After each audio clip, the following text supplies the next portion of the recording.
if you keep escalating, starting little fires here and there across the region, ultimately they can sort of consolidate and turn into a bigger fire. It's a volatile region, so it's dangerous. The US plans more steps in its response to the attack in Jordan, which killed 3 US troops a week ago. The National Security Advisor Jake Sullivan has said that it was simply the start. He says that Friday's strikes on Iran-backed targets in Iraq and Syria were just the beginning of the US response, and declined to rule out any direct military strikes on Iran itself. It leads us to lots of questions, doesn't it? One kind of key one, which is, can it be that the US finds a path of retaliation without escalation in this conflict? Let's ask that question to Negar Mortazavi, who is a journalist, host of the Iran podcast, and a senior fellow at the Centre for International Policy in Washington. Negar, hello there. Nice to have you company as ever. The US are planning... Thank you. The US are planning more steps, says the National Security Advisor Jake Sullivan. Let's just toy with that for a moment. What could they be? Well, I think it's going to be more of the same. So essentially, they did two things. They did not strike Iran inside Iranian soil, which has been a major red line the Iranians have communicated publicly and privately. And they also sort of telegraphed that they're going to strike, essentially giving some signal that Iran and some of its allied militia can get their commanders and their staff out of harm's way. And so I think the attacks, or sort of the administration is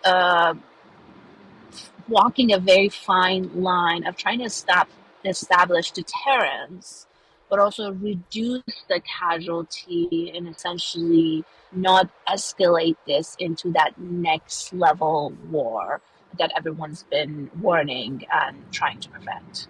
Right. And I mean, is that possible? I mean, that is that question, isn't it? Retaliation without escalation, is that possible here? Well, I think what we've seen since October 7th, the Hamas attack, has only been escalation. And this conflict, we have to remember, is connected in all of these multiple theaters across the region. So yes, it's Israel and Hamas happening in Gaza. It's also in greater Israel, inside Israel, in the West Bank, in northern Israel. That's a front that's been opened with Hezbollah in Lebanon, in Iraq with mostly Iraqi militia that are also allies of Iran, in the Red Sea with the Houthi militias also connected to Iran. So these are all interconnected, and all we've seen, honestly, from both sides since October 7th has been escalation. Now, each time a party escalates, they think they're doing it in a limited, calculated way that doesn't start that big Middle East war that everyone's been warning about. But I think we're really inching towards that. No, there is no way of attacking without escalating. These are all escalations. Right. You said that we are edging towards a bigger war here.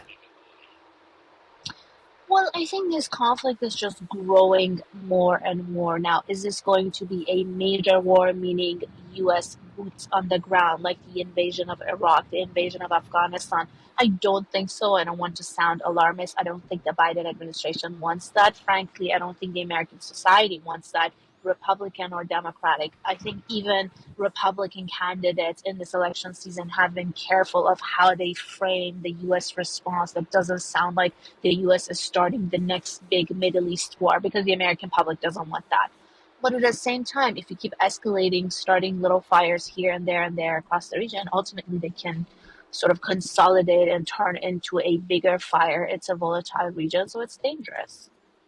Take us into the minds of the Iranian leadership. What are they thinking?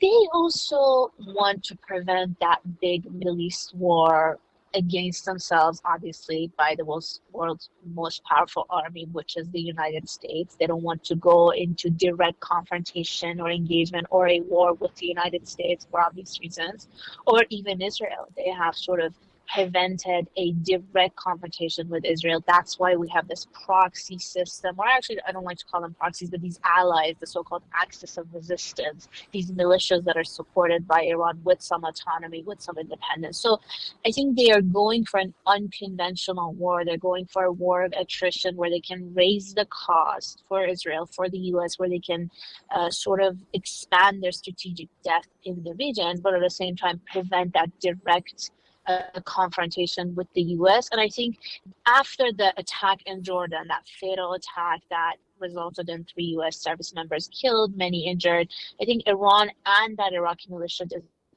realized that they took it a little too far. And the I think we're struggling with Negar's line. Let's see if we can reconnect with her. I think we've got Negar back now. Negar, can you hear me? Yes, I can hear you perfect. Great. Sorry, you were taking us into the mind of the Iranian leadership there, and an alternative to a sort of boots on the ground or a sort of full scale conflict.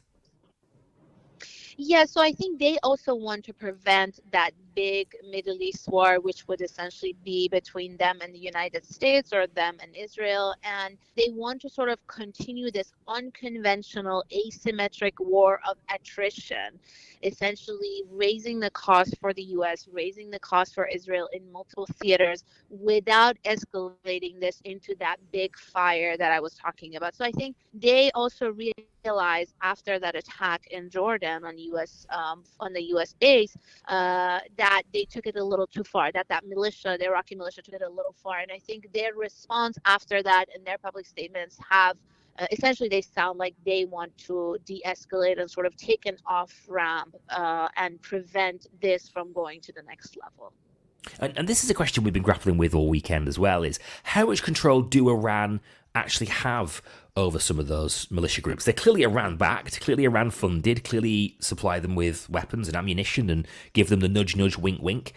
But can they genuinely tell them to de-escalate, to stop?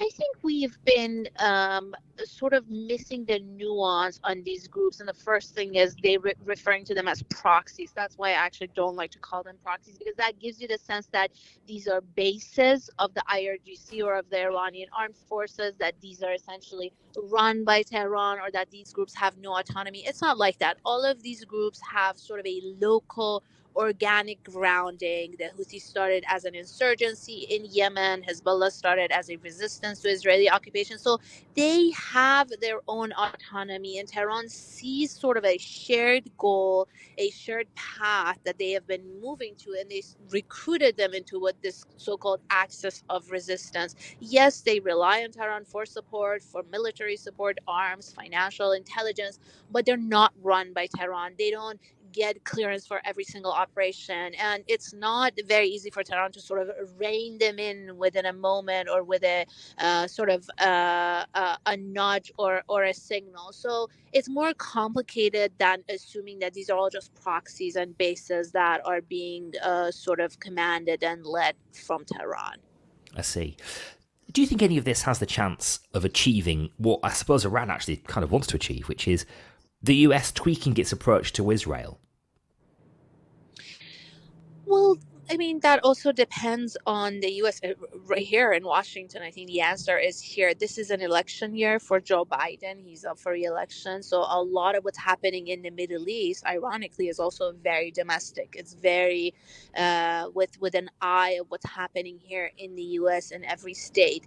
And I think the Biden administration is towing that fine line of trying to establish deterrence in the region, trying to not look weak, trying to not take a hit from Republicans that he's losing power, the U.S. is losing power, looking weak to its adversaries in the region, but at the same time preventing that big war. And so I think what Tehran and its allies are trying to pressure is to raise the cost for the U.S., knowing that the administration is dealing with re-election, but also doesn't want to go for a full-on war, and essentially raising the cost for Israel and for the U.S. in the hope that they would reach some form of a pause or a ceasefire or just reduce the hostilities in Gaza.